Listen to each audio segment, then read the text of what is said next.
Po, të ndalem një pyetje këtu të vogël, se qëndrojmë pak te rajoni jon tani, ku është kjo frika çfarë do bëjnë amerikanët me forcat në Europë, dhe një situatë që ka sjell shqetësim, se presidenti serb shpreh gjithmonë shqetësimin pse e bëri Shqipëria, Kosova dhe Kroacia këtë një farë aleance, por ndërkohë sot lexova presidentin e Kroacisë, i cili thoshte që ne jemi shumë shqetësuar pse po armatoset Serbia në këtë farë mënyrë të vazhdueshme, çfarë kërcënimi sheh ajo dhe çfarë ka ndërmend të bëjë, dhe ne nuk e kuptojmë këtë gjë, thot Kroacia. Pra, këtu janë shumë të brishta ekuilibrat, dhe një lëvizje siç mund të jetë trupat amerikane ose një gjë, çfarëdo lloj gjë tjetër, mund të sjellë një prishje të gjithë ekuilibrave, apo nuk është kaq kollaj që të prishen ekuilibrat?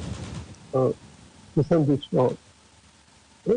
Unë ka si probleme me madhe që të prasë si ministrët dhe presidentët. E kemi parasysh, Kroacia është i vetmi vend i Ballkanit, i cili ka treguar vend, ose ka treguar vendet të Serbisë.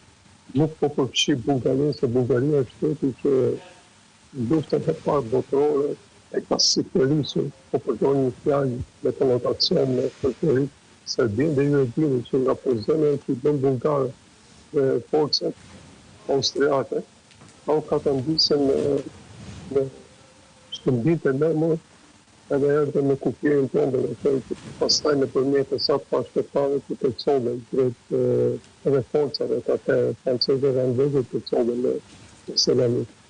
Qa duhet të them? Të bërë një pashtrimi sërit. Se nuk është se ka dyshim që Serbia vazhdimisht dhe kërcënoj Ballkanin.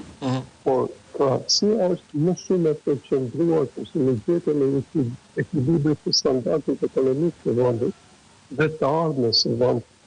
Ndërsa Serbia nga ana tjetër që jeni ky mendon, po është një shtet që drejtohet nga autokrat, i duhet që nëpërmjet të ushtrisë të ndajë në tension vendet e Ballkanit. Dhe prandaj me të drejtë në Kroaci shtohet probleme të mirë, nëse ne vazhdojmë rrugën europiane.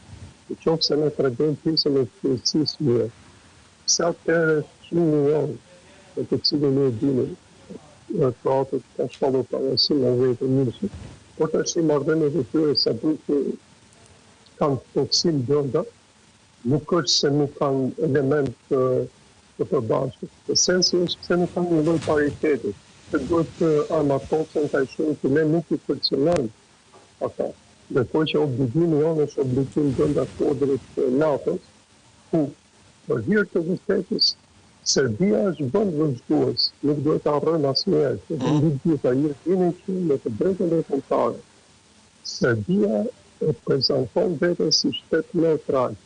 Nuk është një paradoks shumë i madh në të drejtën e kombëtare, por gjithsesi duhet respektuar si është mënyra se si ata njëjën veten.